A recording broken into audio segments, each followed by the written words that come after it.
Verrà acquisita dalla Procura di Venezia la registrazione della telefonata al 112 con cui il supertestimone nella sera di sabato 11 novembre segnalava tra le 23:15 e le 23:18 l'aggressione in atto in via Aldo Moro a Vigonovo, denunciando come una voce femminile urlasse «Così mi fai male», chiedendo ripetutamente aiuto. Segnalazione risultata vana, visto che non ci fu alcun intervento degli investigatori dopo questa chiamata, cioè nessuna pattuglia raggiunse il luogo del violento e tragico alterco. Vero è che se da una parte il supertestimone non fu in grado di fornire il numero di targa, né di descrivere il tipo di auto né il modello, indicando solo il colore scuro della vettura,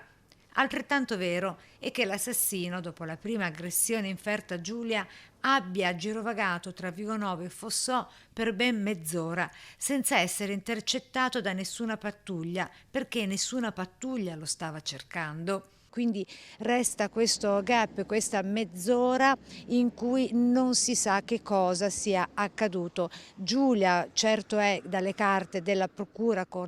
dopo la prima aggressione fosse ancora viva e poi, come purtroppo sappiamo bene, sempre dalle carte della procura, la morte sia sopraggiunta soltanto in seguito, una mezz'ora più tardi o 21 minuti più tardi, con i colpi letali